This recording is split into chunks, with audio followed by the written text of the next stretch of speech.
เนาะไปใส่กาแฟน้ำกู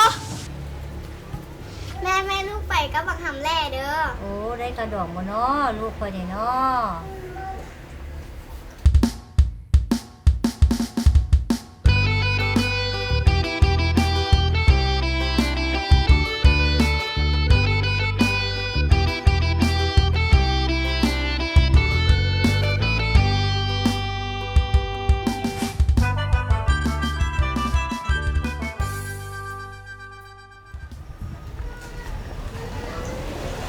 ทำเล่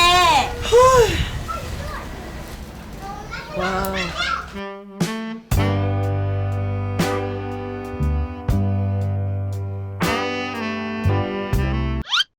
สิไปก็ไปกับแม่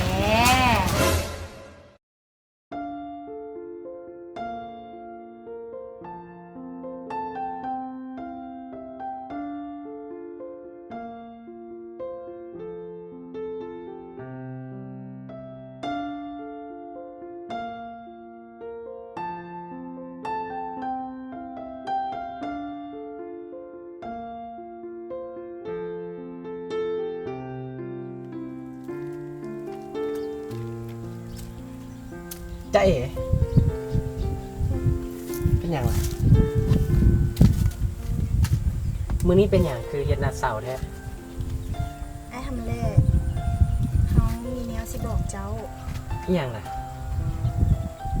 เขาบอกกล้าบอกเจ้านะเอ้าเว้ามาโลด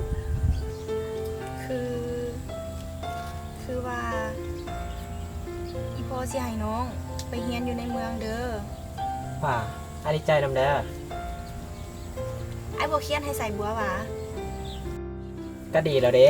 พี่น้องจะได้ไปเรียนโตสูงๆไอ้ขอให้น้องตั้งใจเรียนเด้อให้ใส่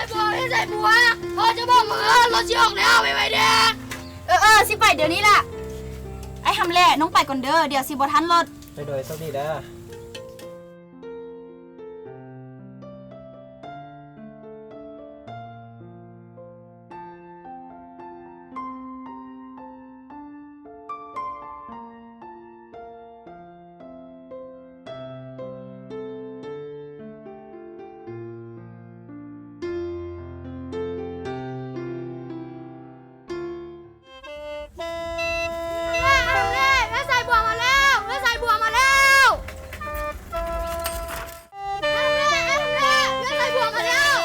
ใส่บัวมาแล้ววะโดยใส่บัว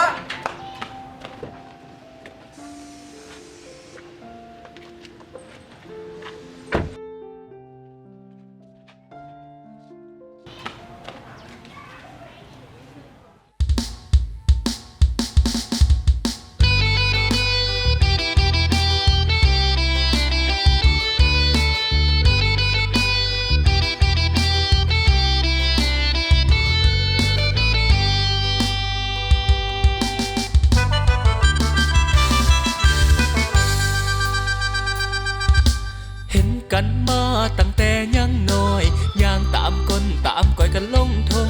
เก็บผักบงเก็บหอยไปต้มย่างลุยบวกลุยต้มเด้อน้องลาไปห้องเฮียนก็ไปนำกันนั่งโต๊ะเดียวกันเคียงข้างกันอยู่เฮ็ดให้คู่เจ็บหัวซุ่มมือย้อนซุ่มขี้ดื้อประจำห้องเฮียนใหญ่ขึ้นมาก็ยังบ่พ้น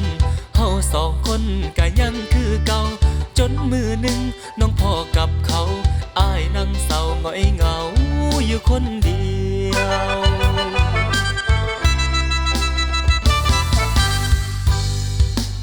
สิเศร้าลิ้นกับเพิ่นแล้วแนวเจ้าเอาเขามาแทนเอาเขามาควงแขนคือสิแม่นแฟนกันละทีเขาสิบ่ปากกับเพิ่นแล้วแต่มีแนวสิมาห้องคออยากควงเขามาให้พออ้ายขอห้องเจ้าอีหลี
ส่บัว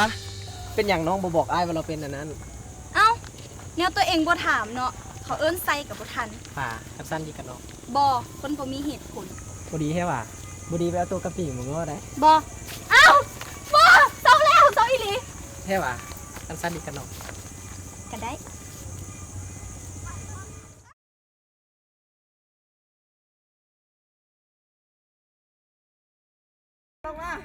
บ่อยากให้พวกเจ้าน่ะเรื่องผ่านหน้ามาพวกเจ้าเรื่องอยู่เถิง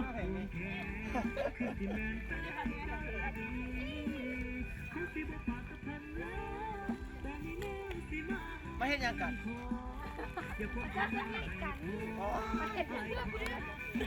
นกโตมันบ่อันนี้นกโตมันบ่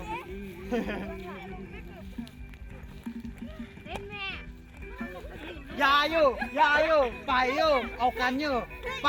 อย่าไปเฮ็ดโอ้กันได้เข้ามาเข้าใกล้ๆไหมเข้าแน่เขากำลังการเขากำลังการโอ้